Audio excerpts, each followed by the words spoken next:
Nabihah is a musician, a DJ, a producer and broadcaster from London.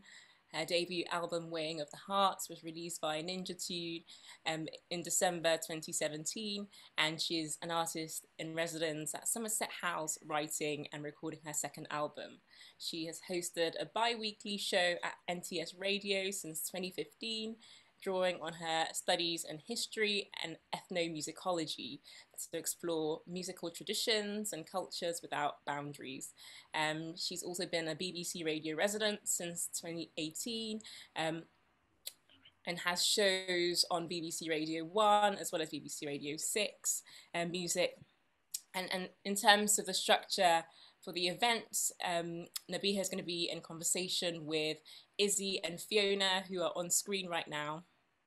We're going to have 2 listening moments during the visit, and these will be a chance to watch Nabihah play in one of her videos, as well as to listen to her mixes. The way that this will work is we'll have one link that we share, and that takes you to a landing page that's got all the music in there.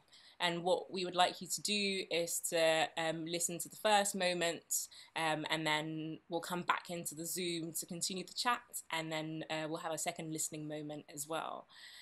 Please use the chat box throughout the session to share all your comments and questions. Izzy and Fiona will be taking these throughout the event. And a couple of housekeeping rules. We'll be taking some screenshots during the event, so if you don't want your image captured, please turn off your camera. Also, please have only your first name and your pronouns so we know how to address you. An example will be going up in the chat box. Lastly, we ask that you're generous in the way that you listen to others and share your opinions and your comments. And I really hope that this will be a great and insightful conversation. I'm really excited to have Nabihah here with us, and thank you to Fiona and Izzy and your team for doing all the research around her work and listening to her music, and it's going to be an exciting conversation. So I will now hand over to Fiona and Izzy. Great. Hey everyone, thank you for joining us. My name's Fiona. I've been a member of Duchamp Sons for many years, and yeah, I'm a philosophy graduate and I now work in the arts, and yeah, I'll hand you over to Izzy. Yes, I'm Izzy. I am in my gap year and I'm going to study at Edinburgh next year, doing anthropology. I'm really happy that Nabihah's here. I've been in Duchamp since I think when I was in year 11, and I'm in my gap year, so it's maybe 3 or 4 years, quite a long time now. Anyway, so I'd like to begin talking about like how we chose the theme of music when we were deciding which artists we wanted to do studio visits with. And it was mainly because we were thinking about all the gigs that we missed in the pandemic year, and also how helpful music was like getting us through the kind of uncertainty of this year. So I just, maybe could you give us like your experience of what it was like in the pandemic for you? Well, I think everyone has probably had kind of like a similar experience of the pandemic, and that, you know, it's the first time where we can't do what we want to do. We've got to sort of like, you know, sit at home and things like that. But like on top of the general feeling of lockdown and the pandemic and how that's changed the whole world, for me as a musician and a DJ, I guess like it's had an, you know, a more serious effect in terms of just kind of like stopping all my work abruptly, especially gigs and things like that, because that's my main source of income. So that was like a bit of a shock to the system. And also last year in March 2020, just before the lockdown, my music studio, not this one, but another one downstairs, got burgled. And so I lost the last 2 years worth of work and my whole new album. So that happened. And then literally the day after that, I had to fly out to Pakistan in emergency because my granddad, who's my favorite person, was in hospital with a brain hemorrhage and we thought he might die. So I just had to like go from one situation that was really stressful straight into another one. And then I think the week after that is when the lockdown started. Oh my God. And then I got stuck in Pakistan for 2 months. Although that was, I don't want to say stuck in a negative way, because actually it was like a blessing in disguise to just get rest and eat good food and spend time with my grandparents. So it was all of those things then I came back, and then I got COVID pretty badly, and I was in hospital. So like all of the, it's just been one thing after another. On top of the general pandemic situation, so it has been quite tough, I have to say. But I mean, I'm starting to get gig bookings again, and I feel better now. I'm just trying to get back into a routine of work, and so hopefully things will get better. I think it will. I mean, we're getting near the end with the vaccine and everything. So I just wanted to like talk about, because you know you have such a multifaceted background, could you tell us a bit how you originally got into music, just to begin with? Well, music's always been my favourite thing, and my, you know, ever since I was tiny, and my parents always talk about how my first musical obsession was Michael Jackson, and they taped to like a Michael Jackson documentary off TV, and I watched that tape so many times that it just broke, and then I was like crying all the time because I couldn't watch it. I had to go out and find me another Michael Jackson video. I have a really strong memory of that video. And yeah, that was when I was probably like 2 years old or 3 or something like that. So that's where it all started. You know, otherwise my parents aren't particularly musical or anything, although my dad's like getting into it now, and he's always like, have you watched this? But yeah, but my parents were always like quite encouraging with extracurricular activities. They made us do loads of sport and as much music as possible and things like that. So started the same as everybody else with the recorder at school, but then I took it quite seriously. Yes. Joined recorder ensemble, and I was played descant and treble. I used to go to school every Saturday in South London, Centre for Young Musicians. And yeah, that's where it starts from, and then obviously it just carried on because it's my favourite thing. Also because I mean, I read somewhere that because when you were younger you listened to like a wide range of music. Like when you were growing up you got into maybe the punk scene, or there were like lots of different levels of different music you listened to. Could you tell us about that? Yeah, so yeah, like I said, started with Michael Jackson, but then I think when I was probably 8 or 9 years old, Oasis were my favourite band, and I was really into like the, you know, the whole Britpop indie thing of and yeah, I just was obsessed with Oasis actually, and definitely maybe it was the first CD I ever bought. And like I remember I tried to make myself an Oasis t-shirt with fabric paint because I didn't know where to get one from. So it was hard to do the A. I remember the A was really messed up, so I don't know if I wore it because it's really weird. And yeah, after that, I think that's probably what made me start wanting to play the guitar, just listening to bands like Oasis and Blur and loads of others. Plus like Noel and Liam Gallagher, they used to live like around the corner from me in St. John's Wood, so I used to see them all the time, and I would just go to like get the bread, you know, or milk. That's good. That's the dream for you. Yeah, but I never spoke to them because I was always, and actually they, you know, Noel still actually lives around the corner from me, but I don't know, I kind of don't want to bump into them because I hear they're not that friendly, so it might just like ruin the dream of the idol, you know. Yeah. And then I started getting really into like punk and metal music, and I was really alternative. I was a grunger. I don't really know if that kind of like subculture really exists today, because I think Instagram has made youth fashion just very like shape-shifting all the time.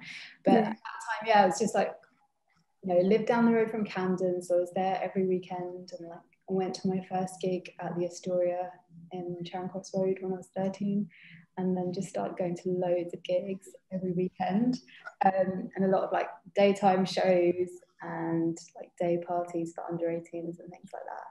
And yeah, I would never do, you know, I would always be in the mosh pit, like crowd surfing. I would never ever do that now ever. I just don't even know how I did that. Yeah, and then as I got older, then just into different music scenes. So always quite alternative, I guess. Then I got into, then it was like noise music and drone music and freak folk. Got really obsessed with Joanna Newsom.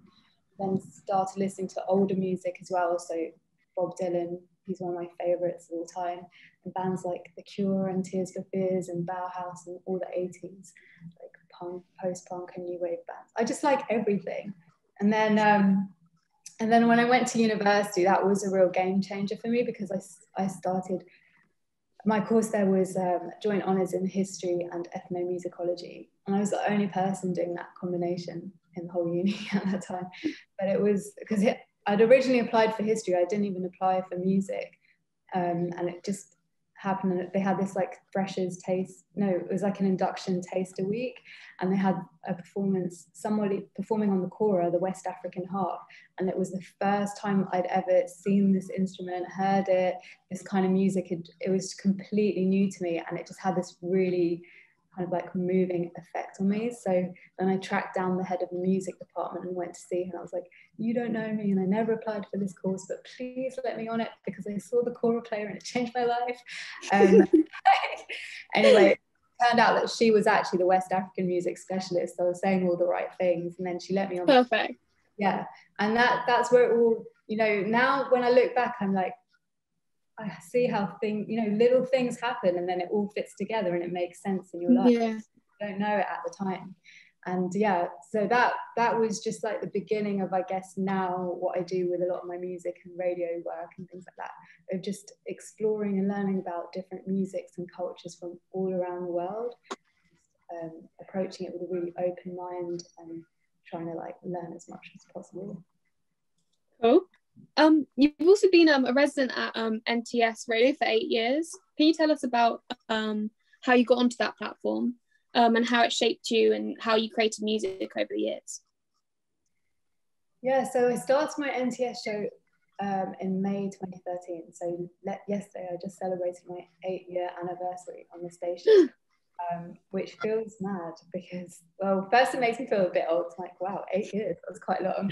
And then also it's just so much music because, you know, I always try and play different music on every single show. Obviously there's a bit of overlap because there's some tunes that I love so much I want to play them again.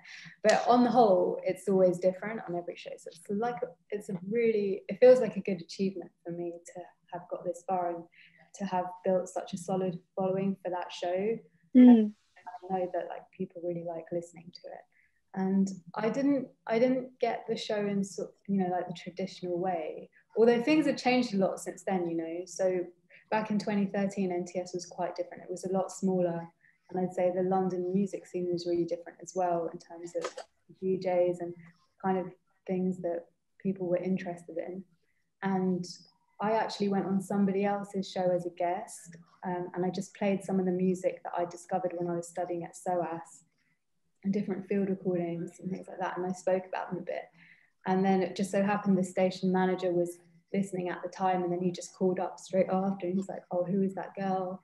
I want to offer her a show, because nobody else was doing the same thing at that time on NTS. So that's how it started for me.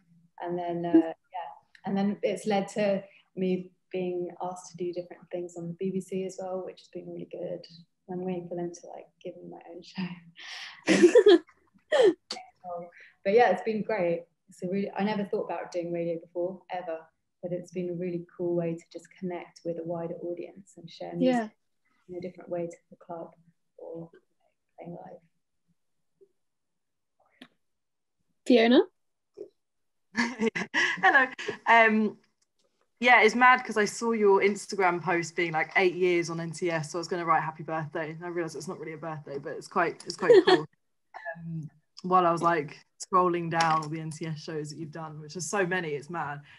So definitely check that out, people. So we are going to now listen to some of Nabihah's music. So everyone who's on here, if you want to go to the link that has just been posted, there are 2 videos. It will last like 11 minutes, and it's just, one is Zone 1 to 6,000, which was one of Nabihah's singles, and another one is the V&A Late Show. So we'll just take 11 minutes. Everyone wants to like log off, we'll have a landing page, not log off, but we'll have a landing page, and then we'll come back in at like 35, 34 kind of thing. And so yeah, hopefully everyone will just stay on and you'll hear my voice being like, hopefully you're all back now. Go ahead.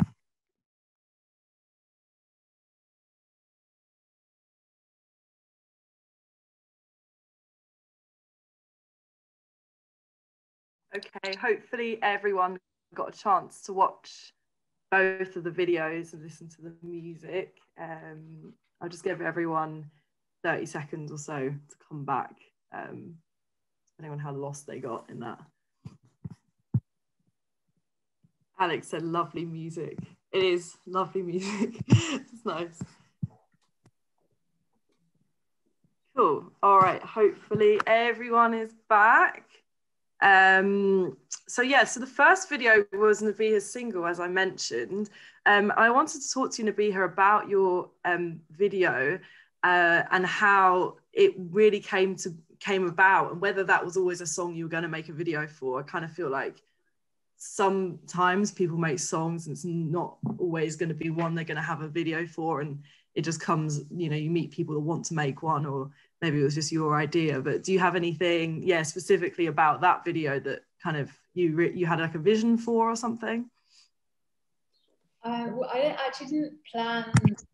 I knew that was going to be probably the lead single from the album, but I hadn't planned any music video ideas before its release.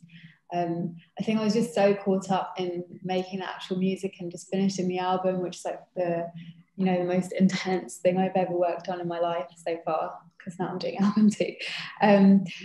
So I was just trying to get that done. I wasn't thinking about the rest. And to be honest, like in hindsight, what I wish I'd done more is just like think of the whole package a bit more in terms of visuals as well. And I definitely want to do that for this next release. So for Zone 1 6000, it's actually one of my friends called Oliver Mallin, who also is an incredible painter actually, but makes videos and stuff as well. And he just asked if he could make a video for it. And I was like, yeah, of course. So me and him, it was just us two, and we shot that video around London. Obviously, like the song's about London, so it had to be a very London-centric video.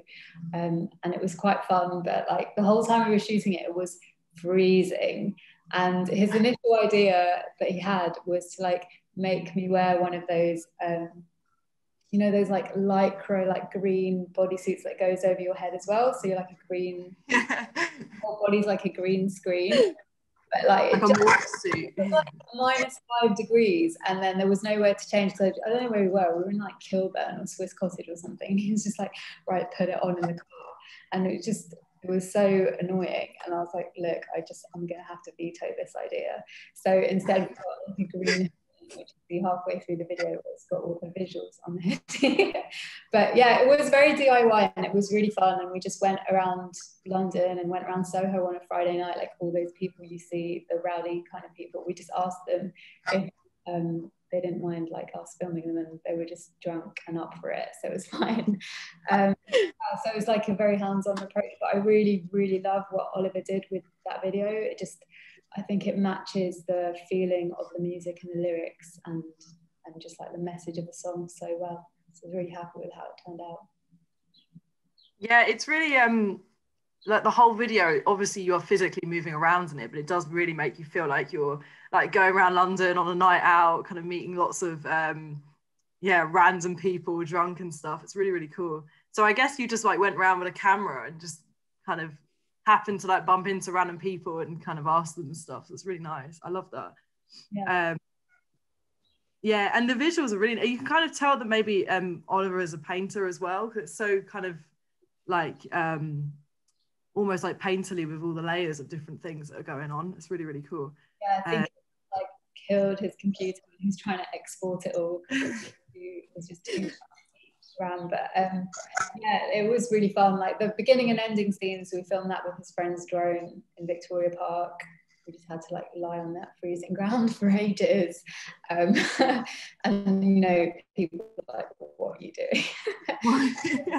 But yeah, it was really fun. Yeah, the whole thing was really cool, and I like that approach to videos, where it's just no budget, it's just you and your friend, and you're going around like just seeing how you can be inspired by what you've got what resources you've got at your fingertips. Like we filmed one bit where I was just in front of those like charity clothes bins by trade, because they're lime green, so it was like the poor man's green screen and stuff like that. So yeah, it was just a fun experience, and I think maybe we shot it over 3 or 4 days. Wow, it does feel so London as well. I don't know, probably all the people that are writing, they're from East London, they're probably like, oh yeah, I've been there.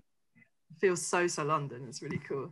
I've got a couple of questions from the chat I think we'll ask you, so just divert before we talk about your V&A video as well.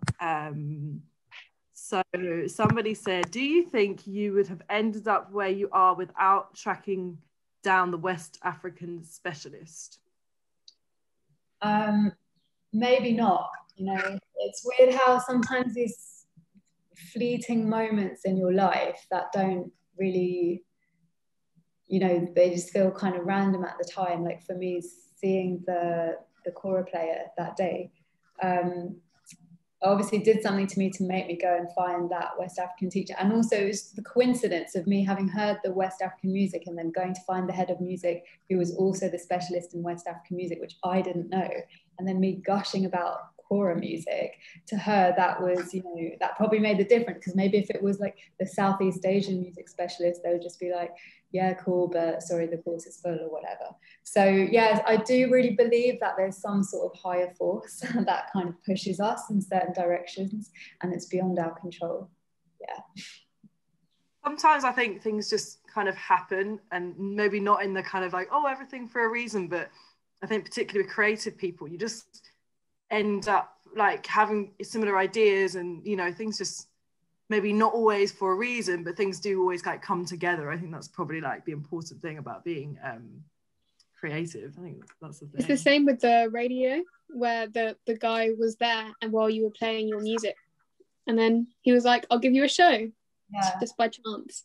Yeah, exactly. But you know, these chance things are really important, but then, and I feel like, you know, I've had a few of those moments just over the last few years, but then, you know, you've got to counterbalance that with like just your enthusiasm for what you do, and you have to really want to do it, and you have to work hard at it, and it's got to kind of like consume everything, you know, in your life. And then I think people pick up on that. And yeah. We've also got a question specifically about the single, the video we just watched. It says, can you talk about the audio production process? Was there like a sound you had in mind? That's the question. So for Zone 1 to 6000, I remember I wrote that whole song basically in one night, and I did an all-nighter in the studio, and I started with the opening chords that you hear right at the beginning of the track. That's what I came up with first, just like that chord. It's like 4 different chords, I think, and then I just had it on a loop. I had it on a loop for like 6 hours or something, and I just like that. You know, it's when you're in the studio and you're working on music and you get to that point of creative epiphany, it feels amazing. But to get to that point, it's like you have to do hours and hours and hours of work which you might not like, you know, where it just feels frustrating and you're just trying to make music and coming up with different ideas, but none of them feel like they're sticking. And then you get to the point where suddenly you kind of hit on something and it feels like, okay, this is the beginning of a track which I'm going to like and I want to finish. So that's what happened. And I think, yeah, it was probably maybe, I don't know, let's say like 10 or 11 at night, and I'm still working, and then I came up with that. And then I don't know where it came from, but I just thought of William Blake's London at that time. And I do normally keep a lot of poetry books in the studio just as inspiration, because when I don't get any ideas, I feel like it's really nice to just, okay, take a break from music and read some poetry, because you know, it's just, there's, you know, it's just so much beauty in those words of different poets. And yeah, and so I don't know why William Blake's poem came to me that night, but it did. And so I decided to base my lyrics on his poem London, and it's a reworking of his poem, and I stuck to the same like rhyme and like rhythmic structure, and it fit really nicely with the chords and also the drum beat that I put under it. And so yeah, I just came up with the words that night, and I think the drums as well, and they stayed in the studio. I'd been in it all day, and I stayed all night till probably 6 or 7 in the morning, and then I went home. And like, I can't really do too many of those all-nighters because then it messes you up for the next couple of days, because I'm not 18 anymore. But yeah, I mean, it was worth it. Once you're in the zone, you don't really think about anything else, and you just keep going, and you don't think about sleeping or eating or talking to anyone. You're just like, okay, this is something's coming out of me right now, and I need to just keep going until it gets out. And I think, you know, there's probably loads of people on this discussion right now who also have creative practice, so you all know what I'm talking about. Yeah, it's weird as well, because I think the song, hopefully it sounds like a good thing, but the song does sound like a kind of like all night euphoric kind of situation. Like I kind of imagine being in like a festival field quite late at night. Yeah, definitely. So it's kind of interesting that actually you wrote it overnight as well. It's kind of cool. Yeah. From the same person, we also have just another question that's any advice for those trying to move into music production? It's obviously a big question, but who are struggling to find a community of friends, collaborators, mentors in the field. I guess it's quite interesting because it is really tough if you're young and you really have no idea how to like break into anything creative, and you don't know other creators. It can be really difficult. Yeah, and also I think just being in the lockdown scenario makes it even harder because you can't go out to events to try and meet people. Yeah, that is a tough question, because for me, I always had this group of friends around me who were into the same kind of thing, and we were all making music together and sharing the tunes.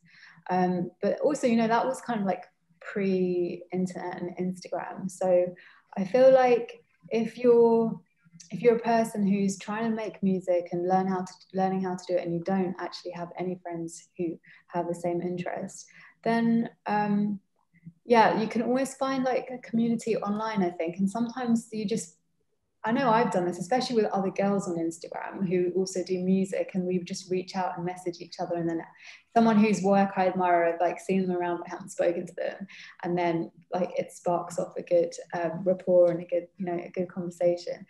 But yeah, I don't know. I think once lockdown's over and things are back to normal, and there's actually events that are happening, we're so lucky to be in a city like London where there's so many opportunities, and there's always different workshops and things like that. So maybe just keep your ear to the ground for different music production workshops, or talks or discussions or other kinds of events that you can attend. And then if you're not too shy, just try and talk to even at least one person, and that can make a huge difference. I know Red Bull were running a series before lockdown, and they might start again, and NTS were running a series of radio workshops, and yeah, there's always things happening, so just got to keep an eye out. Yeah, no, absolutely. I think it's interesting because when I first joined Instagram, I would never been the kind of person that would like slide into someone's DMs, but you realize that's actually so ordinary. Like nowadays, everyone is using social media. It's kind of, I don't know, for better or worse, it's kind of like, I guess, just go for it. And the worst that can happen is people say no if you reach out to them or talk to them. So yeah, definitely, that's really good advice for our listeners. Should we talk about your V&A show? So that was actually, I think Izzy already mentioned, it was actually one of the reasons that we really, really, really wanted Nabihah to talk to us, and we're really happy she has come and spoken to us. Because a few of us watched that by chance, and we were just like blown away. And I guess it's also interesting because of like an art gallery space and intersecting with music as well. And it was just such a wonderful show, and you also did some interviews with it alongside and stuff, and it's just so nice. Can you explain a little bit about the visuals for that? Because there's so much like amazing lighting, and you're just in this amazing museum. It's so cool. Yeah, so when the V&A got in touch and they asked if I wanted to do that, at first I was thinking, because I hadn't played a show for so long. I was also recovering from COVID, and I was like, I don't know if I can do this. But then I told my mum, and she was like, just do it, just practice and do it. So, and I'm glad I did, because I don't think they did any more of those live shows after that. I think they're like recalibrating. So it was an amazing experience. And then I wanted, wherever I can, I like to collaborate with different artists or other musicians or just other creative people who come across, like from my peer group or friends of friends and things like that. So when they got in touch, they let me choose which room I could perform in, which is quite good. Nice. Yeah. Around the V&A when it was locked down, so completely empty, and they were, yeah, it was very surreal to be in there with no people, and they were kind of like doing a lot of renovations. So you know that room at the back that goes along the courtyard where it's just full of statues and it's long, they covered all of those statues in like polythene, and it was really creepy and it was kind of strange, and no people around, and the heating was off and it was just so cold.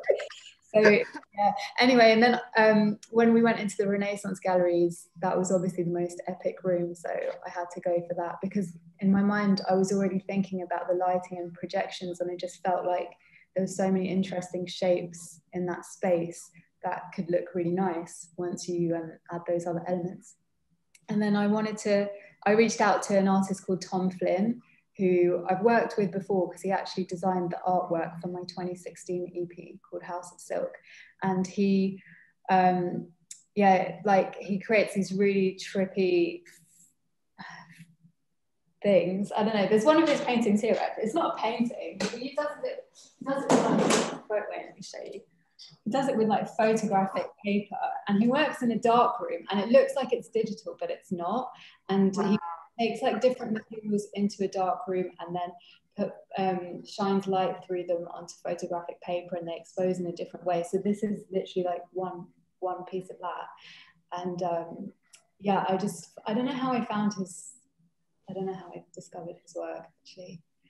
Probably just on Instagram, and then I reached out. So he did that artwork, and then I asked him if he would also do the visuals for the show. He's done visuals for me once before, and he was up for it. So he sent through some projections, and then they put it on the space.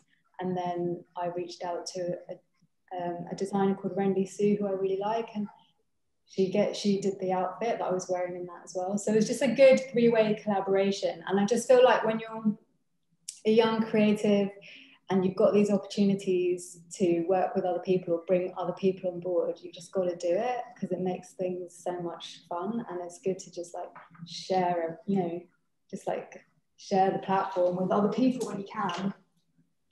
Absolutely. Can I just say, this is such a benefit to actually being live in your studio, that you can just like pick something up, even maybe more so than if we didn't have to do this over Zoom. It's quite cool. But yeah, and your outfit is so nice as well. I didn't want to like bang on about fashion, but it is yeah, it's so cool. I think the visuals are so nice for that. So yeah, that must have been quite amazing for you. On that note, I think you might be collaborating with Libby Heaney, is that right? Just on the same like thought as you working with artists and reaching out to artists. Is that like a secret project, or are you allowed to like tell us a bit about that? No, it's not a secret. It's yeah. So yeah, I'm working on a project at the moment with an artist called Libby Heaney, who's also at Somerset House Studios, and we used to be next door to each other, so that's how we met. And she's a visual artist, but she's also got a PhD in quantum physics. So she's like super brainy, and she's really good at coding. So she basically built this AI sound program from scratch, and then fed it like thousands of examples of sound data, which were field recordings that she's made, and other kinds of recordings too. The project's called The Whole Earth Chanting, and so the recordings that she fed it were of like Gregorian chanting, Hindu like kirtan meditation chanting, football chanting, bird song, and then also the humming of the machines in the quantum lab at Imperial, where she studied. And then once the computer had done all the machine learning, it started producing its own versions of those sounds, which is incredible. It was so exciting when it made the first batch, and we listened through to it, because there's parts of it which sound so human, and it sounds like a recording, but it's just not, and it's really something. It's like the future. And so then with those AI samples plus the field recordings, she gave them over to me, and my task was to create a 45-minute piece with those that kind of explores the relationship between the human voice and AI voice, and this idea of like transcendental feeling that we can get from music and meditation. And I'm gonna then like translate it. I've done that 45-minute piece, but I'm going to actually be performing it live, because the project was commissioned by the University of Loughborough. So we're doing the first performance inside a church in Loughborough on the 18th of June. And we're also working with like a massive dub sound system from the Midlands called Resonant Sounds, which is based in Nottingham. They're bringing down all their speaker boxes, and we're going to put them inside the church and have like loads of smoke machines and lights and AI visuals for the projections, and make it really trippy. And hopefully the church will love it. A quick question from the chat. Sorry, this is just from Sarah. She said, how has lockdown affected your relationship with music? And have you found any new sources of inspiration from it? And I guess with your work with Libby Heaney, kind of there's new inspirations there. But yeah. Yeah, definitely new inspiration from that project, because it's a new approach for me. I've never approached making music from this way before, and I've never worked with AI sound before. So yeah, that's all new, very inspirational. And then apart from that, I've been doing a lot of other projects around field recordings recently. So I'm paying more attention, especially during lockdown, to different sounds around me. And like this morning, I was just listening to the bird song outside my window, and it was so beautiful. And I've been listening to it the last few days, and the song is so interesting, but I didn't know what bird it was. So then I just made a video and put it on my Instagram, and it turns out it's the song of a blackbird. And it's such an interesting sound, because like its song is always changing, and it has these gaps where you can hear another bird responding, and then it sings again. So they're obviously having a conversation, and I just wonder what they're saying. But yeah, that's my inspiration for today. I do feel like with your field recordings, it's so nice in lockdown when, some people just can't leave the house because they're quarantining, or they can't travel across the country to hear new things. So with all the field recordings in your music, it's like really, your listeners and people that listen to your music, they get to hear all these different things when they're trapped. Yeah, that's the basis of the show I'm currently doing, called Lose Yourself, on BBC Six Music. Cool. It's supposed to transport you around the globe through sounds and field recordings. I was actually going to ask about Lose Yourself next, so I'm so glad that you brought it up. Perfect. Yeah, perfectly timed.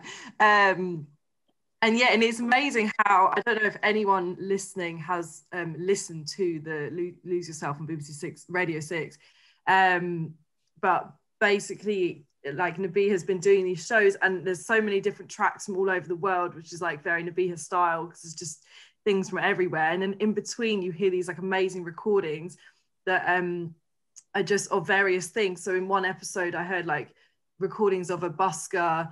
And then another episode, there's ones from like Kyoto. And it's really incredible. And that's a big talking point for us when we were researching Nabihah, because we were just like, it's actually not that often that musicians like are very open to incorporate these kind of sounds, and it's more like kind of working with sound as opposed to just being, or not just being, or just working with songwriting.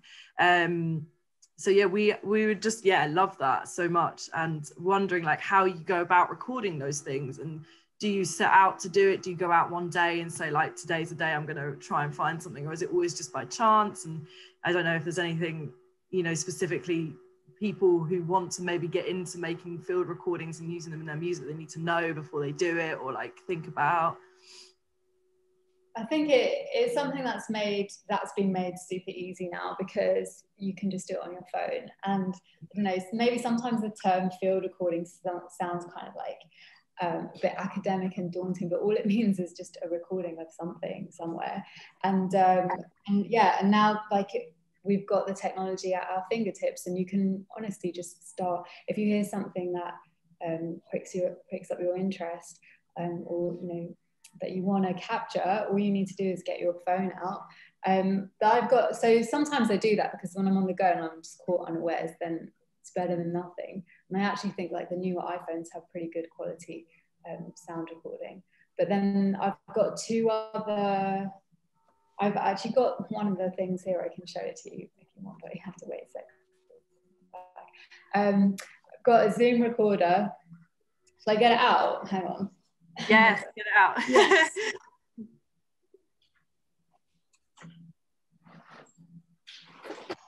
It's because I'm going on a field recording trip tonight to Manchester. So I'm doing this other Oh, wow. I have to like record the sounds on a construction site. Wow. So, yeah. In Manchester specifically, I like that. Yeah, it should be cool. So one thing which I have is a Rode mic, which you can get it for an iPhone or like a smartphone, and you can just slot it in. And it's really good for like making good quality recordings on the go. And then if you get really serious about it, you can get one of these XY types of recorders, and this is a Zoom one, and Tascam do one as well. And it gives you really nice, good quality WAV recordings of audio. And so it's good for like ambient recordings, but also if you're in a quiet place, then it's good for interviews and things as well, just on the go. Or you can like put like a line in as well, so you can use other microphones, and that's quite good. But yeah, I just love making recordings of different things, because for me they're more evocative than photographs sometimes, you know. I think that especially when you're in a foreign place and you make a recording, or even just somewhere in London or in the countryside, and then you listen back to that like a year later, and it just takes you straight back, and it gives you all the feelings of being there. Yeah, I guess it makes like travel quite an important part of like what you do. Like the ability to go places and like listen to different sounds is quite important for you, would you say? Yeah, definitely. I mean, obviously travel is being curtailed for everyone right now, which is a bit of a shame, but then it doesn't actually matter that much, because like I was saying, how I was listening to the birds this morning outside my window, it doesn't really matter where you are, but there's always something interesting to hear and be inspired by. And there's plenty of interesting places around the UK as well, or even just in London. Like most of them will be like traffic sounds probably, but like drunk people on the street. But yeah. That's amazing. We're actually going to listen to, so this is the second listening moment now in our studio visit. So on the link that we sent that has the two videos, at the bottom there's a link for to listen to some field recordings that Nabihah has like kindly suggested we listen to. So we'll take 5 minutes, we'll come back at 6:10 and just do the same thing we did before, and I'll just kind of gently say, is everyone back now, at some point. And yeah, so just go to the link that was just posted, and at the bottom, and at 15:30, I believe, if you skip to 15:30, there should be some really beautiful sounds that we're now going to experience. So yeah, cool, enjoy. 15:30, that's what you need to listen to.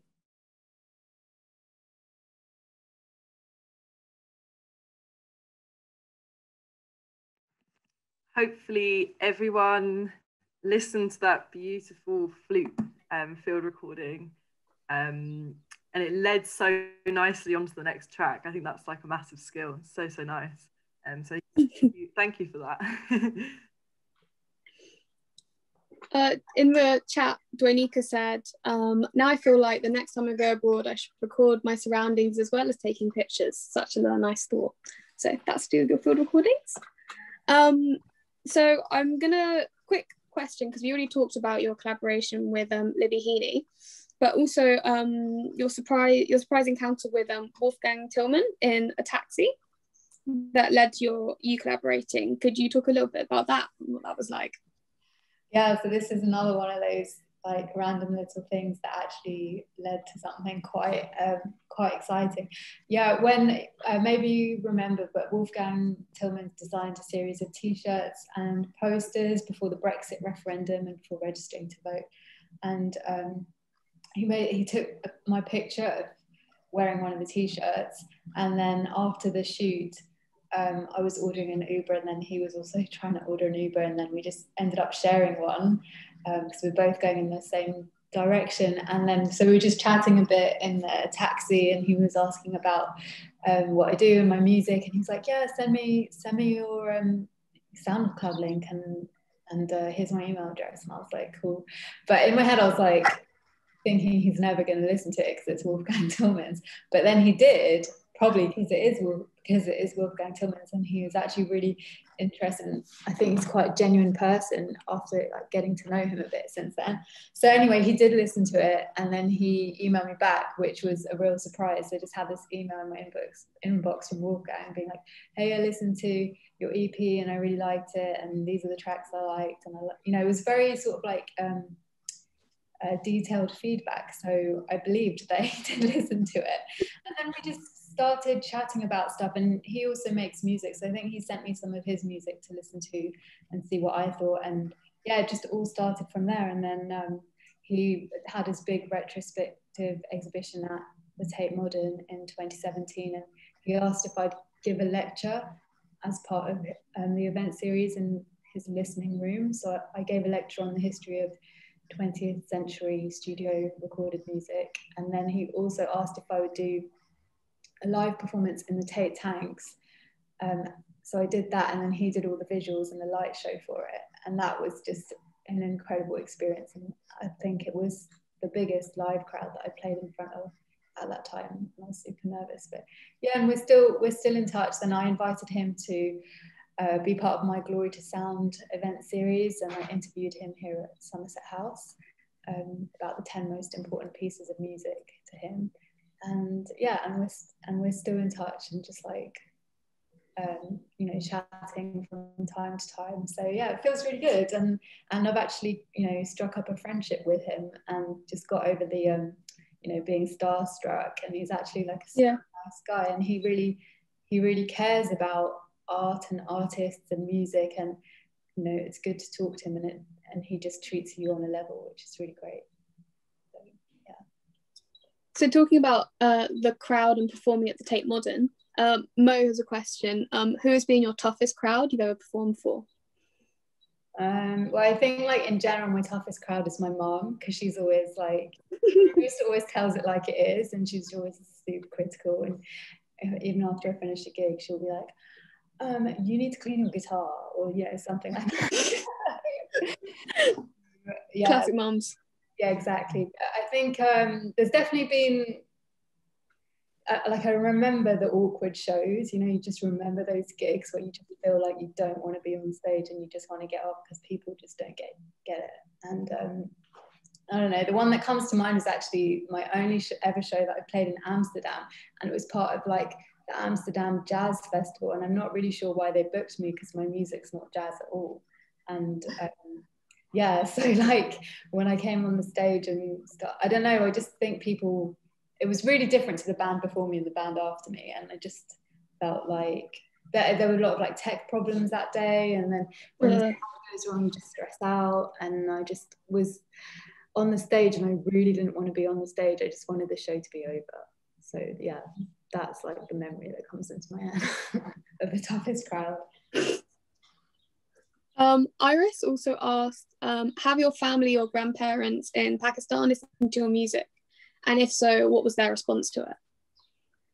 Yeah, I mean, well, obviously my immediate family here, they've listened to it. My grandparents have listened to it. My granddad is actually my number one fan from day one, before anybody else. And so yeah, like he's got a special place in my heart for that, because he's always so enthusiastic about what I do. He's always like, I believe in you, you can make it, you can do you can make a number one record and all this stuff. And so it's just so cute. And he likes, he'll listen to my radio shows, but his hearing is going a bit now, so it's kind of hard. But yeah, he really into it. And my grandma doesn't really get it, but she gets it. Like they'll let me do what I want to do. And like I was with them earlier this year as well, and I bought a harmonium on this trip, and in my bedroom where I stay upstairs in their house, I really like the reverb of the bathroom there because it's all marble and it's got a really high ceiling. So I was like, took the harmonium in the bathroom and I was just on the floor playing it and recording it, and then my grandma walked in at that exact moment, and she just looked at me like I'm crazy, and she's like, what are you doing in here? But then, I didn't know the Urdu word for reverb, so I couldn't really explain why I was in there, but I was trying to tell her it sounded nice, but like she totally didn't get it, but she was cool with it, because that's what I like. I think you get that a lot with grandparents more than parents. and yeah, other members of my family have listened to it too, and yeah, listened to my music and radio shows, and everyone seems to be into it. Although sometimes my parents are still like, why don't you get a proper job? I mean, it's their fault for making you, you know, do flute and piano when you were younger and buying you the Michael Jackson record. Yeah. Also, so Tabitha in the chat has asked, hi Nabihah, really enjoying the studio visit and hearing your music. You've been speaking about posting field recordings on social media and how you find recording more evocative than photographs.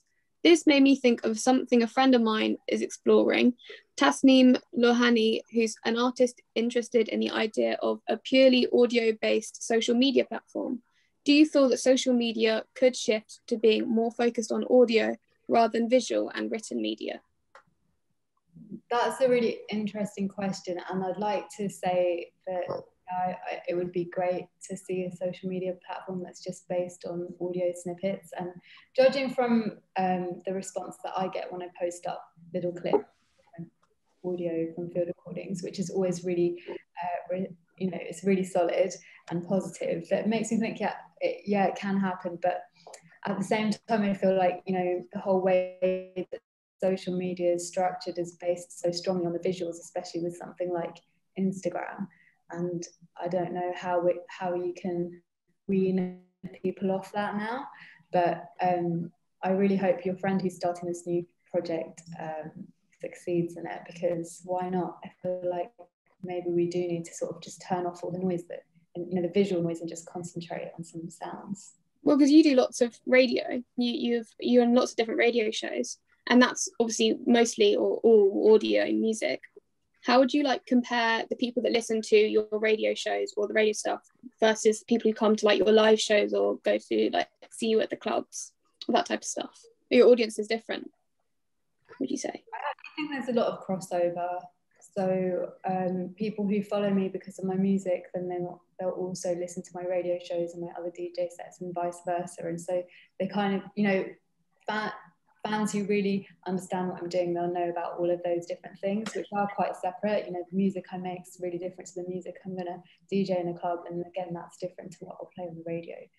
So yeah, it is. The difference that I noticed was actually from releasing my older music to Weighing of the Heart.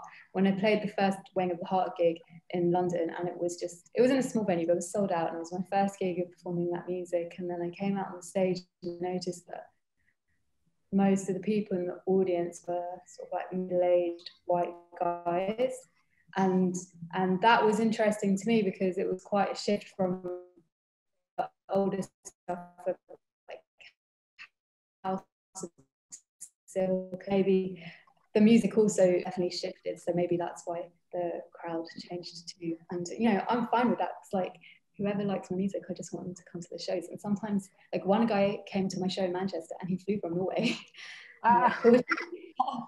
And then once staying in Tokyo, and this guy came like from the other side of Japan and did like a 6-hour bullet train journey to come to the gig, and he brought his CD with him of my album, and he asked me to sign it. And it was just so cute. So, you know, for every single person who turns up to anything, I'm just so grateful for them to be there. It's an amazing feeling to just share music in a live setting. Hopefully, it sounds like a really lovely community. Like the fact that you have people all across the world. Like, I guess it's also to do with how much you travel. Imagine you collect lots of different people that you meet, and then, you know, and also I guess with social media and radio, anyone can hear it anywhere. So then you've such a wide fan base. When I'm just like sitting in here or at home doing radio and like working my own music, you have no idea who's actually listening out there. And like in 2019, in September, October 2019, I was playing my first ever gig in Indonesia, and I was just DJing, and this guy came up to the DJ booth and he was trying to show me something on his phone, but I couldn't really understand because it was so loud. He was just like shoving this photo in my face, and then afterwards I spoke to him, and basically he was showing me a picture of his sofa at home. He had this big leather sofa, and he painted it with the lyrics from Zone 1 to 6000, because he said that song meant so much to him. Oh my God. So crazy, because I was like, wow, you know, you were on the other side of the world listening to this song, which I wrote about my experience in London. and it's meant so much to you that you painted the words on your sofa. Even I'm not going to do that. So yeah, just little anecdotes like that from people all around the world. It's just amazing, really. That's so cool. So I think, because now you're in Somerset House right now, if we talk about how you got your residency and how are you enjoying it? What's it like working in Somerset House and all the different artists around you as well? Yeah, it's an amazing experience because I feel like there's nowhere else in central London like this. You know, I can't think of any other affordable studio spaces that put creatives as like their kind of central priority in Zone 1. So yeah, so in that sense, you know, it's probably the only time we'll ever have a music studio in central London, like right on the river in an old palace. I can't believe this used to be one person's house, by the way. It's nuts. And then, yeah, just being in the community of all the other artists here, it just feels so nice because you make a lot of friends. At the beginning, when I first moved in, I felt like the new person at school because I didn't really know anyone. But then you start talking to people and like people who are kind of like either, you know, your neighbors and things, and you just meet people easily. And it's really inspiring because everybody's working across all different types of disciplines. But I think, you know, to be lucky enough to have a space in here, you need to be, you know, working hard and doing something. So everyone's just got this good energy and it's quite inspirational. And like, you know, there's like the you know, the chill out room, and it's got table tennis, and I love playing it, but then I always feel like I can't play table tennis in the day because everyone will be like, I'm not working. You're not making art or whatever, but it's good in the evenings. Yeah. No, it's great. It's great. And also being part of here, you get a lot of extra perks. Like you get to put on events in the different spaces here and collaborate on projects with other artists, and just there's a lot of sort of, you know, like peripheral things that come with having a studio space. Yeah, and I really recommend it. In terms of getting a space here, I think, you know, every once in a while they have vacancies, and on the Somerset House Studios website you can apply. I only found out about it because one of my friends was already here and I came to see his studio, and then I got in touch with them and they did have some vacancies, so I filled out the form and luckily I got a spot. So yeah.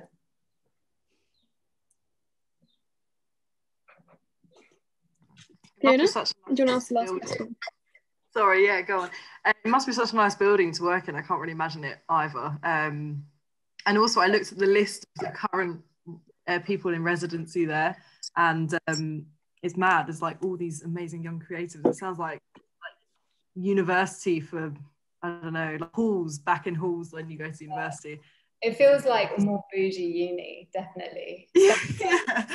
Room with like the pool table in there, table tennis, but then it's like, you know, it's got really good like sound system built in and you can just plug your iPhone and stuff like that, which we didn't really have.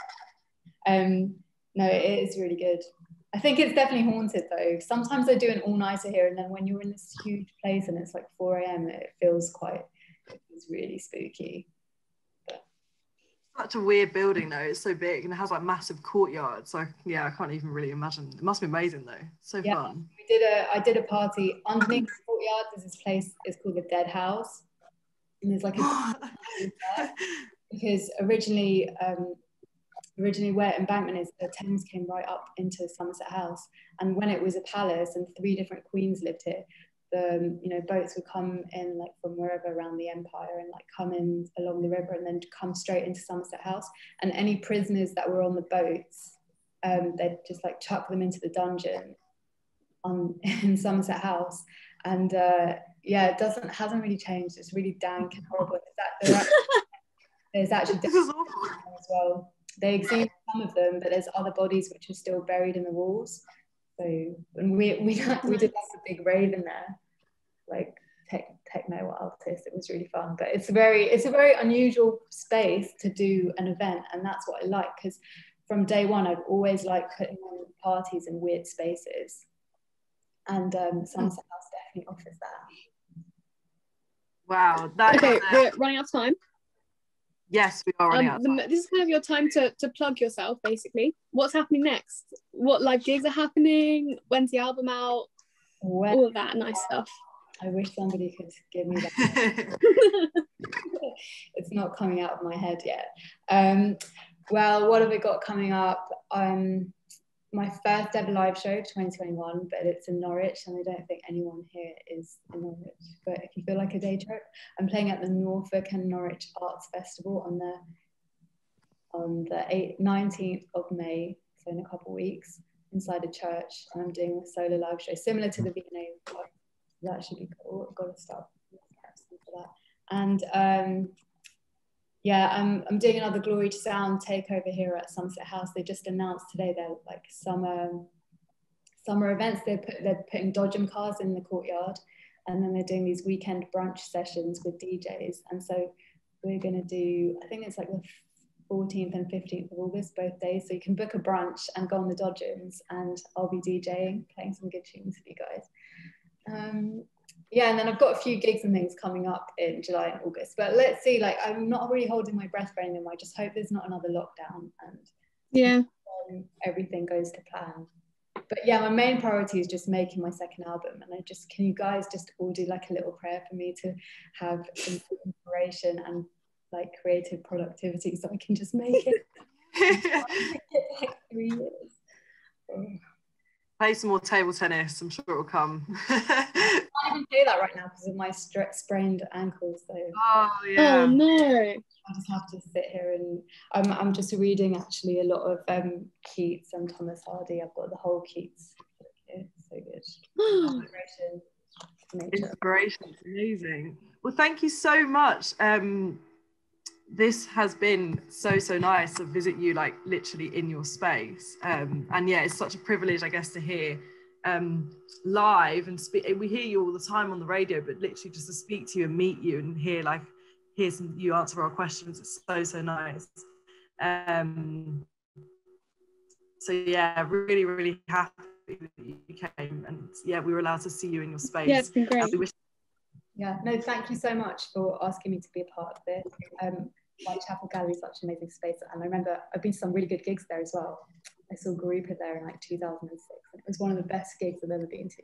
And it's really nice to meet all of you guys, and thanks for sticking around and listening to me talk about everything. And I hope it's been useful or inspirational. And I think like my last word would be whatever you want to do, especially if it's, well, anything, but also creative stuff, music, you just have to work super hard.